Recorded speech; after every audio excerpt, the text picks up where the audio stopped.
Di tahun 1944, lebih tepatnya pada Perang Dunia II, para pilot muda dikasih misi. Dan mereka tahu pasti bahwa misi ini bukan untuk diselesaikan lalu kembali pulang. Tapi misi ini untuk bunuh diri. Iya, mereka dijadikan peluru hidup dalam misi ini. Bukan karena mereka sok jagoan, tapi karena itu memang perintah. Di masa Perang Dunia Kedua, sudah masuk fase tidak ngotak, dan Jepang mulai melakukan sesuatu yang gila. Mereka mengirim pilot muda untuk menabrakkan pesawatnya langsung ke kapal musuh. Mereka disebut kamikaze. Ini bukan cerita heroik, ini cerita tentang tekanan, propaganda, dan pilihan yang sebenarnya bukan pilihan. Pertanyaannya, kenapa ada orang yang mau melakukan itu? Untuk ngerti kenapa kamikaze ada, kamu harus lihat posisi Jepang saat itu.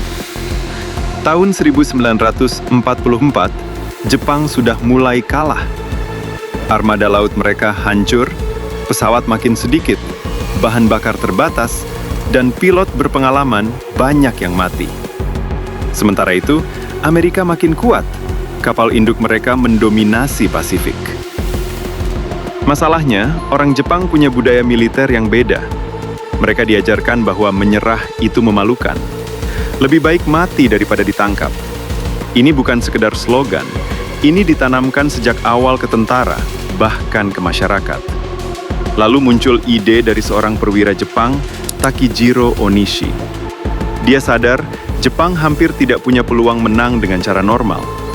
Jadi dia memilih cara yang efisien secara militer. Satu pesawat, satu pilot, satu target. Tidak perlu kembali, tidak perlu mendarat. Tanggal 25 Oktober 1944, serangan kamikaze pertama dilakukan secara resmi dalam pertempuran Teluk Leyte. Dari sini, semuanya berubah. Awalnya, kamikaze terlihat berhasil. Beberapa kapal Amerika rusak parah, bahkan ada yang tenggelam. Dari sudut pandang Jepang, ini jadi bukti bahwa taktik ini bekerja. Tapi ada hal yang perlu dibahas. Siapa pilotnya? Mayoritas pilot kamikaze bukan veteran. Mereka justru anak muda, banyak yang baru lulus sekolah. Bahkan ada yang belum pernah bertempur sama sekali. Mereka dilatih cepat, dikasih pidato tentang kehormatan, lalu dikirim untuk bunuh diri. Di atas kertas, mereka sukarela. Tapi realitanya tidak. Tekanan sosial sangat besar. Kalau kamu menolak, kamu dianggap pengecut. Banyak yang sebenarnya tidak ingin mati, tapi tidak punya ruang untuk berkata tidak. Beberapa catatan pribadi pilot yang ditemukan setelah perang menunjukkan keraguan. Ada yang menulis surat terakhir ke keluarga, bukan dengan semangat, tapi dengan ketakutan yang jelas. Ini bukan fanatisme total seperti yang sering digambarkan. Ini campuran antara tekanan, propaganda, dan situasi tanpa jalan keluar. Seiring perang makin buruk untuk Jepang di tahun 1945, penggunaan kamikaze makin intens. Target utama mereka adalah kapal induk dan kapal perang Amerika. Salah satu momen paling gila terjadi selama pertempuran Okinawa. Ratusan pesawat kamikaze diluncurkan dalam gelombang serangan. Beberapa berhasil menembus pertahanan dan menghantam kapal. Dampaknya besar, banyak kapal rusak, ribuan tentara Amerika tewas dan terluka. Tapi di sisi lain, angka kegagalan juga tinggi. Banyak pesawat ditembak jatuh sebelum mencapai target. Artinya, banyak pilot mati sia-sia, bahkan tanpa mengenai apapun. Secara strategi, ini menunjukkan sesuatu yang lebih dalam. Jepang sudah kehabisan pilihan. Mereka tidak lagi berperang untuk menang, tapi untuk memperlambat kekalahan. Kamikaze bukan tanda kekuatan, tapi tanda keputusasaan. Puncaknya terjadi ketika Jepang mencoba mempertahankan wilayah terakhir mereka. Bahkan misi bunuh diri tidak hanya di udara.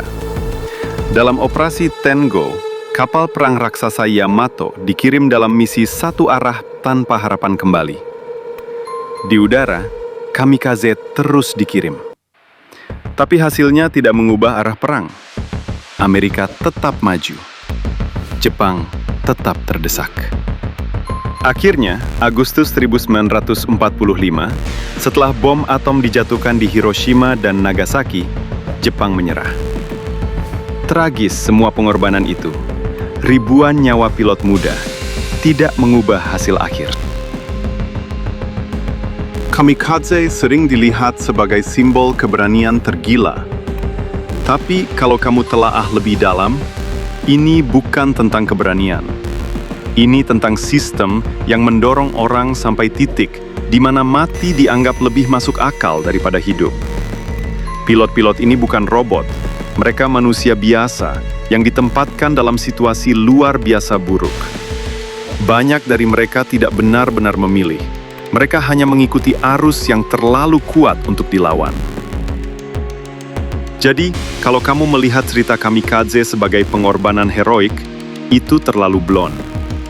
Ini lebih tepat disebut sebagai bukti bagaimana perang bisa mengubah logika manusia sampai hidup kehilangan nilai dan mati dijadikan strategi.